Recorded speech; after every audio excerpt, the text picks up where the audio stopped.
The morning sun painted the Afghan mountains in shades of gold and amber as Staff Sergeant Marcus Rodriguez adjusted his scope for the 13th time. 3 days into what should have been a routine reconnaissance mission, his 8-man SEAL team found themselves pinned down in a rocky outcrop, surrounded by Taliban fighters who seemed to know their every move. Rodriguez wiped the sweat from his brow, his hands steady despite the chaos erupting around him. Bullets ricocheted off the limestone walls behind them, sending sharp fragments flying through the air. His spotter, Petty Officer Jake Morrison, lay beside him, calling out wind speeds and distances through gritted teeth. 200 meters, northwest ridge, Morrison whispered, his voice barely audible over the crackling of gunfire. 3 tangos, AK-47s. Rodriguez lined up his shot, controlled his breathing, and squeezed the trigger. The bullet sailed wide, striking the rock face inches from his target. The Taliban fighter ducked behind cover, unharmed. Damn, Rodriguez muttered under his breath. This wasn't like him. In 4 tours of duty, he had earned a reputation as one of the most accurate marksmen in his unit. His teammates called him Deadeye for good reason. But today something was off. The team's radio operator, Corporal Tommy Chun, crawled over on his belly, dragging the heavy communications equipment behind him. "Sir, we've got a problem," he said to the team leader, Lieutenant Commander Sarah Walsh. "The extraction point has been compromised. Enemy forces have moved into the valley. We're cut off." Walsh, a tough-as-nails officer from Texas, surveyed their situation with calculating eyes. At 32, she was one of the youngest female officers to lead a SEAL team in combat operations. Her team respected her not just for breaking barriers, but for her tactical brilliance and unwavering calm under pressure. "How many rounds do we have left?" she asked, checking her own ammunition. The team quickly inventoried their supplies. The answer wasn't encouraging. Between the 8 of them, they had maybe 200 rounds remaining. At their current rate of engagement, that would last perhaps an hour. Rodriguez took another shot. Miss number 14. The bullet struck a boulder, sending up a small cloud of dust. His target, a Taliban sniper positioned on a nearby ridge, returned fire immediately. The round whistled past Rodriguez's ear, so close he could feel the heat. "What the hell is wrong with me?" Rodriguez said, frustration creeping into his voice. Morrison placed a steady hand on his shoulder.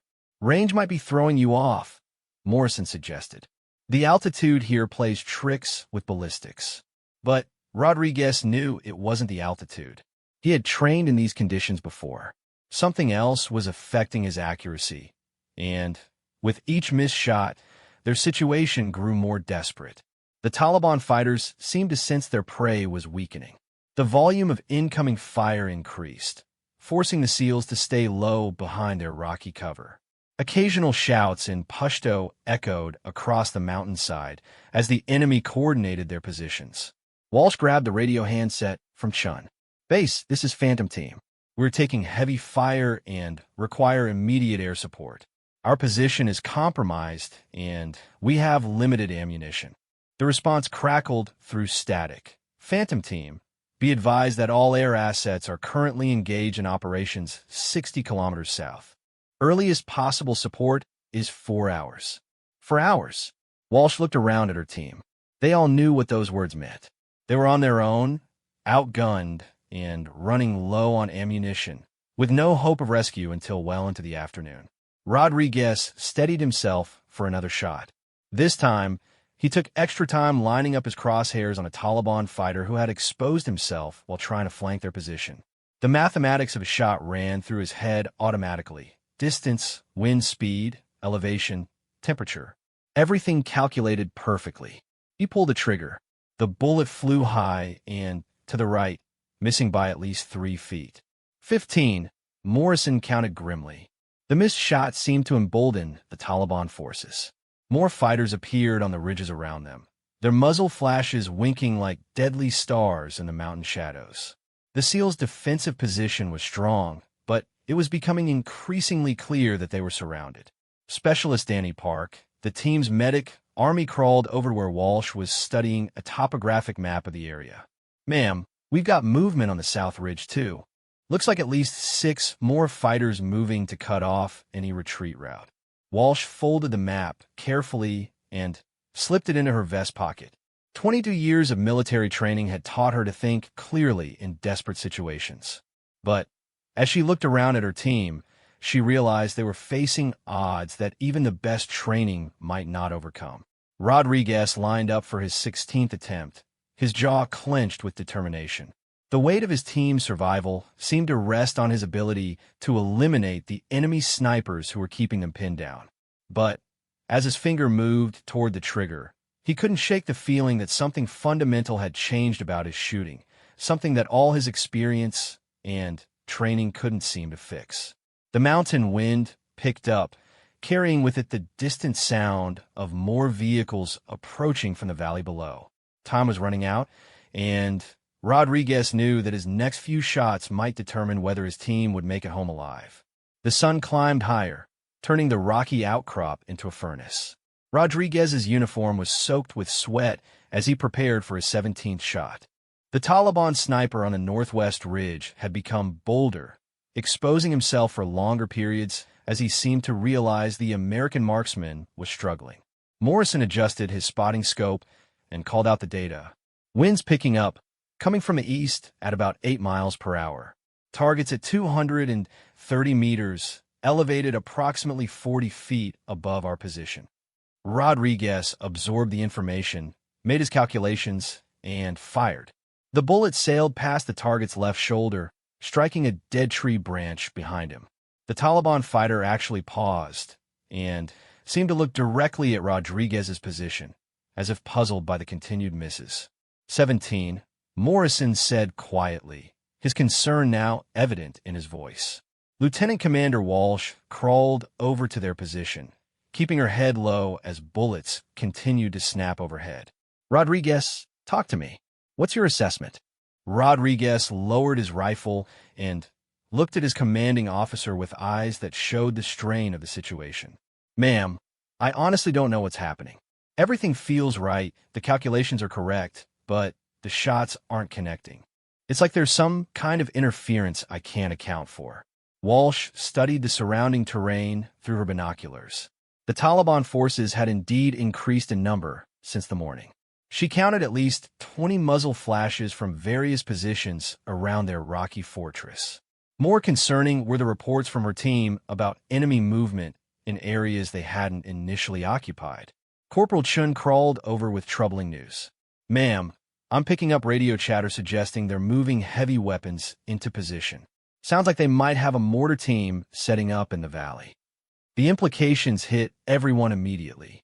Their rocky cover, while excellent protection against small arms fire, would offer little defense against indirect fire from mortars. If the Taliban managed to get those weapons zeroed in on their position, the mission would be over quickly. Rodriguez took his 18th shot at a different target, a Taliban fighter who was trying to advance to a position that would give him a clear line of sight into their defensive position. Once again, the bullet missed, this time striking the ground several feet short of the target. I need to try something different, Rodriguez said, more to himself than to anyone else. He began adjusting his scope settings, checking and rechecking calculations that he had performed thousands of times in training and combat.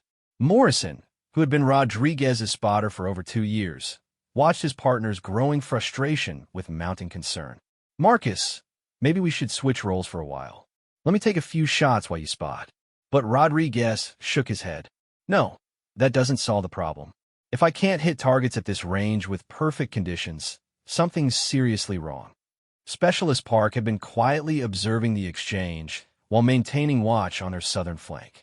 Hey, Rodriguez, he called over. When's the last time you zeroed your rifle? Rodriguez paused, thinking back. 2 days ago, before we left base. Everything checked out perfect on a range. Yeah, but that was at sea level, Parr pointed out. We're at about 8,000 feet here. Could the altitude be affecting your scope's calibration more than you're accounting for? It was a possibility Rodriguez hadn't fully considered. While he had adjusted for the ballistic effects of altitude, he hadn't thought about whether the dramatic elevation change might have physically affected his scope's internal mechanisms. Walsh made a command decision. Rodriguez, take 5 minutes to recalibrate everything from scratch. Morrison, help him work through the mathematics. Everyone else, maintain defensive positions but conserve ammunition. Only take shots you're absolutely certain will hit. As Rodriguez began the process of rechecking his weapon systems, the Taliban fighters seemed to sense a lull in the American response. Several began moving to better positions, their confidence growing with each minute that passed without effective return fire. Chin's radio crackled with an update from base. Phantom Team, be advised that intelligence suggests enemy reinforcements are en route to your location. Estimated arrival in 90 minutes. Air support has been pushed back to 1,700 hours. 1,700 hours. That was 5 p.m. Rodriguez glanced at his watch. It was barely noon. 5 more hours of holding this position against increasing numbers of enemy fighters, with ammunition running dangerously low. "Ma'am," Morrison said quietly to Walsh, "even if Rodriguez gets his shooting sorted out, we're facing some serious math problems here. We've got maybe 150 rounds left between all of us, and they just keep bringing more people to the party." Walsh nodded grimly. She had been thinking the same thing. Even under the best circumstances, their ammunition wouldn't last until evening. And if those mortars got set up and found their range, ammunition conservation would become irrelevant very quickly. Rodriguez finished his recalibration and chambered around. This time, he chose a target that was slightly closer, a Taliban fighter who had taken position behind a low stone wall about 180 meters away. He went through his routine more slowly than usual, double-checking every variable. The shot rang out across the mountainside. For a moment, there was silence. Then Rodriguez saw the impact. The bullet had struck the stone wall exactly where the fighter had been positioned, but the target had moved at the last second. "Close," Morrison said. "Real close. Whatever you adjusted seems to be working." But close wasn't good enough, and everyone knew it. Rodriguez lined up for his 20th attempt, this time on the persistent sniper who had been harassing them from the northwest ridge. The Taliban fighter was in a slightly exposed position, presenting a clear shot for anyone who could make it count. Rodriguez controlled his breathing, made minute adjustments to account for the wind that was now gusting unpredictably through the mountain passes, and squeezed the trigger with the steady pressure that had made him famous among his peers.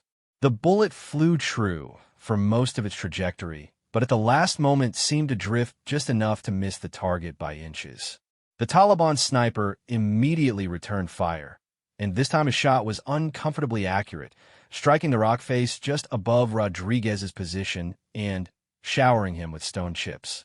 20, Morrison said, and his voice carried a weight that everyone felt. Walsh knew they were running out of options. The enemy was closing in, their ammunition was nearly exhausted, and their best marksmen seemed to have lost the ability that they desperately needed. She looked around at her team, all of whom were watching her with the expectation that she would somehow find a solution to their impossible situation. In the distance, the sound of diesel engines echoed off the mountain walls. The reinforcements Chun had warned about were arriving ahead of schedule. The sound of approaching vehicles grew louder as Rodriguez prepared for what he knew might be one of his final opportunities to turn the tide of the battle. 3 Taliban pickup trucks wound their way up the mountain road, each loaded with armed fighters. From his elevated position, Rodriguez could see the dust clouds marking their progress through the valley below. 21. He whispered to himself as he lined up another shot on the persistent sniper. This time, he tried to clear his mind completely, falling back on the fundamentals that had been drilled into him during his early training at Camp Pendleton. Breath control, sight alignment, trigger squeeze. The rifle bucked against his shoulder. Through his scope, Rodriguez watched as the bullet struck a rock outcropping 2 feet to the left of his target. The Taliban sniper, seemingly sensing that his American counterpart was struggling, stood up briefly and appeared to gesture mockingly toward the SEAL position before ducking back behind cover. Morrison lowered his spotting scope and looked at his partner with genuine concern. In 2 years of working together, he had never seen Rodriguez miss this many consecutive shots. "Marcus, maybe we need to consider that something's physically wrong with the rifle itself." Could be the scope got knocked out of alignment during the helicopter insertion. Rodriguez considered this possibility. 3 days earlier, their insertion had been rough. The helicopter pilot had been forced to put them down quickly due to enemy fire, and the landing had been harder than planned. Several pieces of equipment had been thrown around the passenger compartment, including Rodriguez's carefully maintained rifle. "You might be right," Rodriguez admitted, "but we don't have time for a complete diagnostic and switching to backup iron sights at these ranges." He didn't need to finish the sentence. Everyone knew that engaging targets at 200-plus meters with iron sights, while possible, was far from ideal. Lieutenant Commander Walsh was monitoring multiple radio frequencies, trying to coordinate with any available support assets while keeping track of the tactical situation developing around them. The news was uniformly bad. The Taliban reinforcements had reached the base of their mountain and were beginning to deploy. Intelligence reports suggested they had brought not only additional fighters, but also the mortar team that Chun had detected on the radio. "Phantom Team, this is Overwatch," came a voice through the static. "We have eyes on your location via satellite. Enemy strength is now assessed at 35 to 40 fighters with at least one crew-served weapon. Be advised that the mortar team is setting up approximately 800 meters southwest of your position." Walsh acknowledged the transmission while mentally calculating their odds.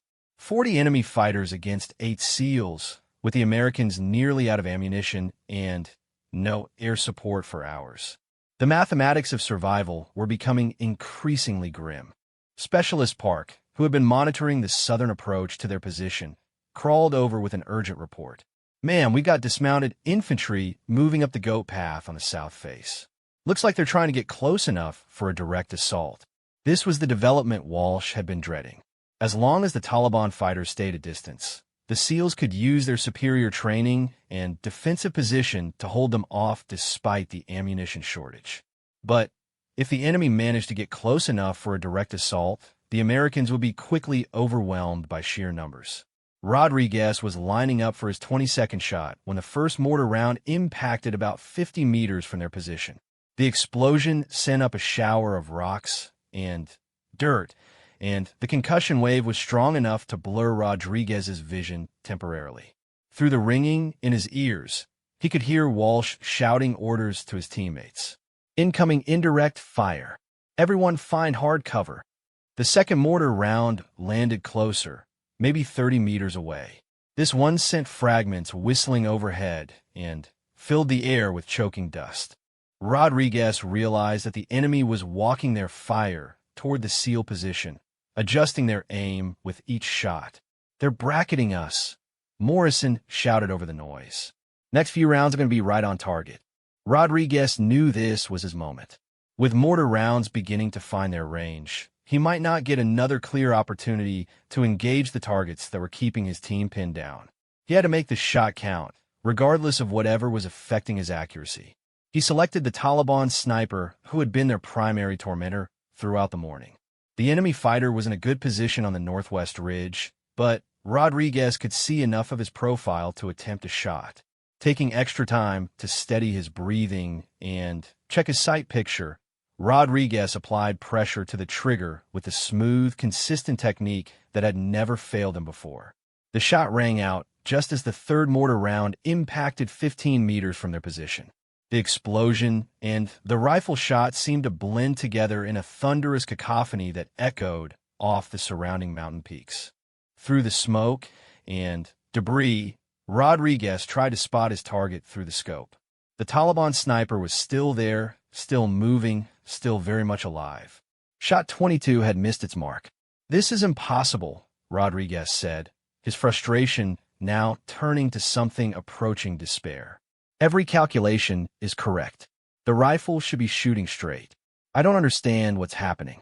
Walsh made a decision that went against every instinct she had developed in over 2 decades of military service. She grabbed the radio handset and switched to an emergency frequency that was monitored by all coalition forces in the region.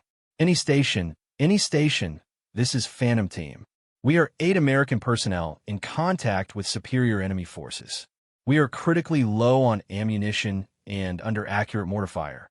Our position is... She read off their GPS coordinates. We urgently need any available sniper support or immediate extraction. How copy? The radio was silent for several long seconds. Then, through the static came a voice that was noticeably different from the military communications they had been hearing all day. It was calm, almost conversational, with a slight accent that suggested English wasn't the speaker's first language. Phantom Team, this is Overwatch 7. I copy your position and situation. Stand by for assessment. Walsh exchanged glances with Chun, who was monitoring the radio. Military call signs followed specific patterns, and Overwatch 7 wasn't using standard NATO terminology. But, at this point, help from any source was welcome. The fourth mortar round impacted just 10 meters from their position. The explosion was so close that it temporarily deafened everyone and sent a spray of sharp rock fragments across their defensive area. When the dust settled, Rodriguez could see that the enemy mortarmen had found their range. The next shot would likely land directly on their position. He chambered another round and prepared for what might be his final attempt to eliminate the sniper who had been directing fire against his team all morning. As he lined up the shot, Rodriguez found himself wondering if this would be miss number 23 and whether anyone would survive long enough to count beyond that. The calm voice came back over the radio, just as Rodriguez was about to take his 23rd shot. Phantom Team, Overwatch 7. I have eyes on your position. Hold fire for 30 seconds while I assess the situation. Walsh looked at Rodriguez, who hesitated with his finger on the trigger.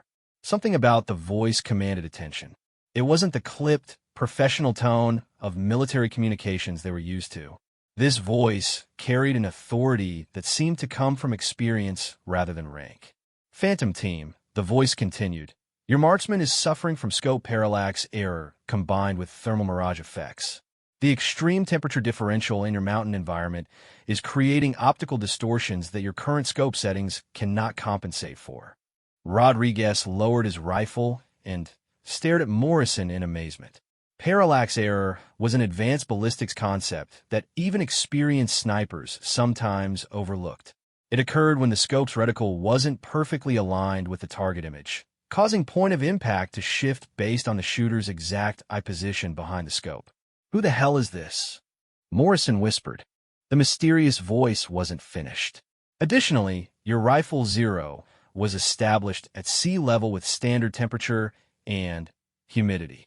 At your current elevation of 8,200 feet, with ambient temperature of 41 degrees Celsius, your bullet drop is being affected by air density changes that exceed your current scope adjustments by approximately 2.3 inches at 200 meters. Rodriguez felt his jaw drop. Those calculations were incredibly precise and would require not only advanced ballistics knowledge, but also real-time environmental data from their exact location. Whoever was talking to them had access to sophisticated equipment and extraordinary expertise. Another mortar round whistled overhead and impacted 30 meters behind their position. The Taliban mortarmen were adjusting their fire, and the pattern suggested they were preparing to saturate the entire area where the SEALs were taking cover. Phantom Team, the voice said with the same unnerving calm. I need your marksman to adjust his scope as follows. Elevation up 4 clicks, windage left 2 clicks. Set parallax adjustment to 200 meters. After adjustment, aim for center mass on the sniper at bearing 285 degrees. Walsh made a quick decision. Rodriguez, do what they say.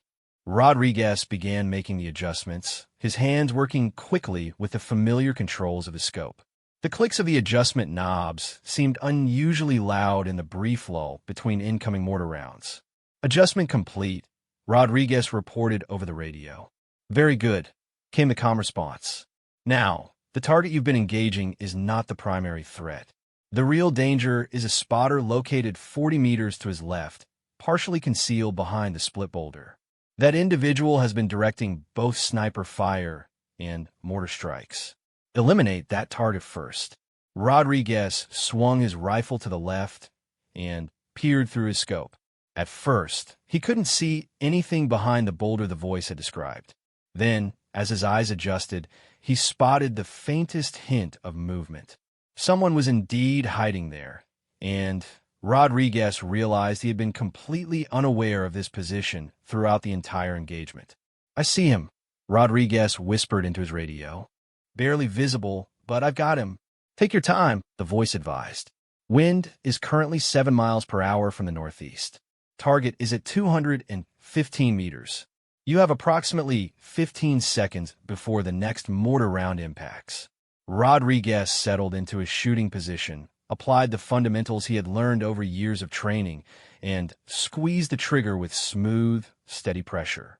The bullet flew across the mountain landscape and struck the Taliban spotter center mass. Through his scope, Rodriguez watched the figure collapse and disappear behind the boulder. For the first time in hours, one of his shots had found its mark. "Target down," Rodriguez reported, his voice filled with relief and renewed confidence. "Excellent," the mysterious voice replied.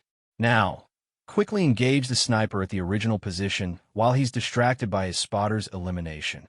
Rodriguez swung his rifle back to the right and found the Taliban sniper who had been tormenting them all morning. The enemy fighter was indeed distracted, having moved from his cover position to check on his fallen comrade. For a brief moment, he was completely exposed. Rodriguez took the shot without hesitation. This time, his bullet flew true, and the Taliban sniper fell backwards out of view. The accurate fire that had been keeping the SEALs pinned down suddenly stopped. "Two down," Rodriguez announced, feeling his confidence returning with each successful shot. The voice on the radio continued its calm guidance. "Outstanding work. However, you now have approximately 8 Taliban fighters advancing on your position from the south. They're using the dead ground behind the ridgeline, but they'll be visible in the gap between the large boulders in 30 seconds. Walsh directed her team's attention to the south, and, sure enough, they soon spotted movement in exactly the location the mysterious voice had predicted. Several Taliban fighters were attempting to use the terrain to mask their approach for a direct assault on the SEAL position. "Rodriguez," the voice said, "engage the lead fighter when he appears in the gap. He's carrying an RPG that poses a significant threat to your position." Rodriguez tracked his scope toward the indicated area and waited. Moments later, a Taliban fighter appeared in the gap between boulders, and Rodriguez could clearly see the distinctive shape of a rocket-propelled grenade launcher across the man's back. The shot was quick and clean. The Taliban fighter dropped immediately, and the sound of the RPG clattering against rocks echoed across the mountainside. "Three down," Rodriguez reported, his voice now carrying the confidence that had been absent all morning. Morrison looked at his partner with amazement. "It's like you got your mojo back all at once." But Rodriguez knew it wasn't just about confidence. The mysterious voice had provided technical corrections that addressed real problems with his equipment and shooting technique. Whoever was helping them possessed an extraordinary level of expertise and had access to detailed information about their tactical situation. The Taliban mortar fire had also stopped, presumably because the spotter who had been directing it was no longer available to provide targeting information. For the first time since the engagement began, the SEALs had a moment to regroup and assess their situation. "Phantom Team," the calm voice said over the radio, "you now have a brief window of opportunity. The remaining enemy fighters are regrouping and will likely attempt a coordinated assault in the next 10 minutes. I can provide precision guidance to help you eliminate the key leaders before they can organize an effective attack." Walsh looked around at her team. Their ammunition situation was still critical, but Rodriguez's restored accuracy meant that every shot could now count. The mysterious voice had already proven its worth by solving problems that had seemed insurmountable just minutes earlier. "Overwatch 7, Walsh said into the radio, "we accept your assistance. What do you need from us?" The mysterious voice continued its precise guidance as Rodriguez methodically engaged targets across the mountainside.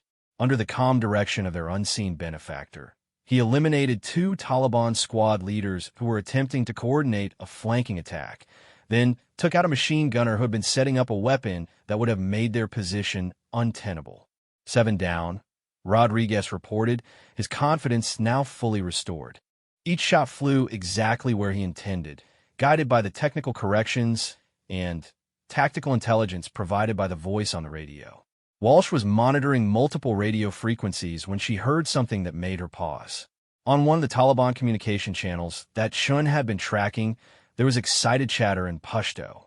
Based on her limited understanding of the language and the tone of the voices, it sounded like the enemy fighters were becoming increasingly frustrated and confused by the sudden change in the Americans' effectiveness. Overwatch 7, Walsh said in her radio, the enemy seems to be pulling back and regrouping. What's your assessment of the situation? Confirmed, came the calm reply. The remaining Taliban fighters are withdrawing to defensive positions approximately 400 meters from your location.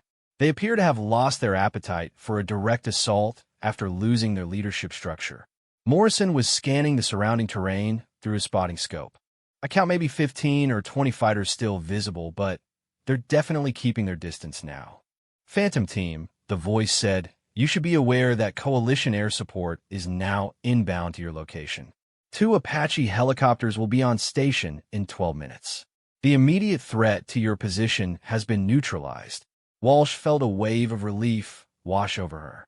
After hours of desperate fighting with dwindling ammunition and no hope of rescue, they had suddenly turned the corner. But one question remained uppermost in her mind. Overwatch 7, we need to know who you are and how you obtained our tactical situation. Your assistance has been invaluable, but we require identification for our after-action reports. There was a long pause on the radio. When the voice returned, there was something different about it, a hint of amusement that hadn't been present during the tactical guidance. Phantom Team, my name is Captain Sarah Chun, Canadian Armed Forces, Princess Patricia's Canadian Light Infantry.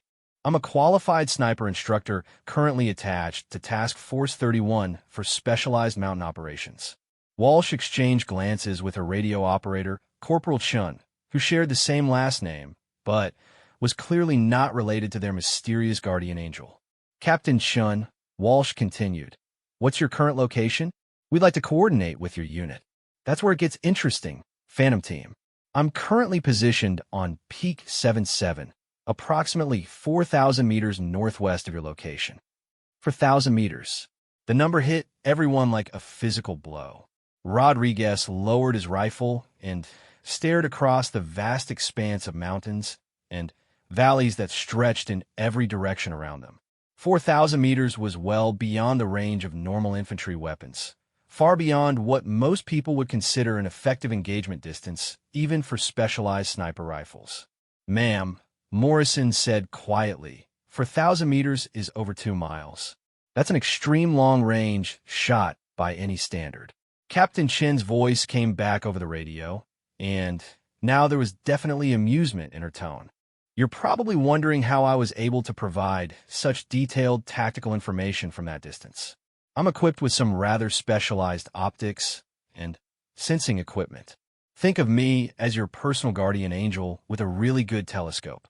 Rodriguez was doing rapid calculations in his head. A shot at 4,000 meters would require not just extraordinary marksmanship skills, but also sophisticated equipment and detailed knowledge of environmental conditions.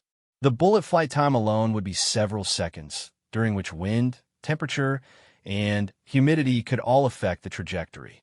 Captain Chun, Rodriguez said into the radio, when you said you had eyes on our position, did you mean you were prepared to provide sniper support from your location? That's affirmative, Sergeant Rodriguez. Though I should mention that engaging targets at this range requires very specific conditions. The targets need to be stationary for several seconds, and I need precise meteorological data for trajectory calculations. Walsh was beginning to understand the full implications of what had happened. Captain, are you saying you were prepared to take shots at 4,000 meters to support our position?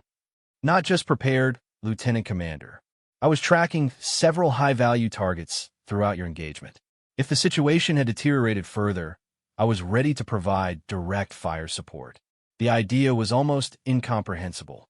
Sniper shots at distances over 2 miles were the stuff of legends, attempted only under perfect conditions with the most advanced equipment available. The thought that someone had been watching over them with that capability, ready to intervene if necessary, was both humbling and awe-inspiring. Chun continued, I should also mention that I wasn't operating alone. My spotter has been tracking multiple targets and feeding me environmental data throughout the engagement. We've been monitoring your tactical frequency since you called for assistance. Rodriguez was staring through his scope toward the distant mountains where Captain Chun claimed to be positioned. Even with his powerful optics, he couldn't make out any details at that range. The fact that she had been able to observe their situation clearly enough to provide precise tactical guidance spoke to equipment and capabilities far beyond what he had imagined possible. Captain Chun, Walsh said, how did you end up in a position to provide support? Were you part of a planned operation in this area? Actually, Lieutenant Commander, we were conducting long-range reconnaissance training when we intercepted your emergency transmission. Sometimes being in the right place at the right time is better than any planned operation. The sound of helicopter rotors began echoing off the mountain walls, growing steadily louder as the promised Apache support approached their location. The immediate crisis was over, but the story of their rescue would become the subject of intense discussion and analysis for months to come. Rodriguez looked down at his rifle and thought about the 13 consecutive misses that had nearly cost his team their lives. Then he thought about the mysterious voice that had diagnosed his technical problems from over 2 miles away and guided him back to effective shooting. In his after-action report, he would struggle to adequately describe what had happened and how a Canadian sniper positioned at an almost impossible distance had become their guardian angel when they needed one most. Phantom Team, Captain Chun said as the helicopters appeared over the ridge. Glad I could help. Next time you're in the neighborhood of Peak 77, stop by for coffee. The view up here is spectacular.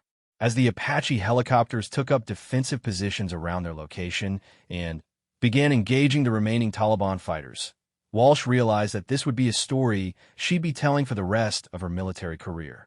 The day that 13 missed shots nearly ended in disaster, until a calm voice from 4,000 meters away turned everything around.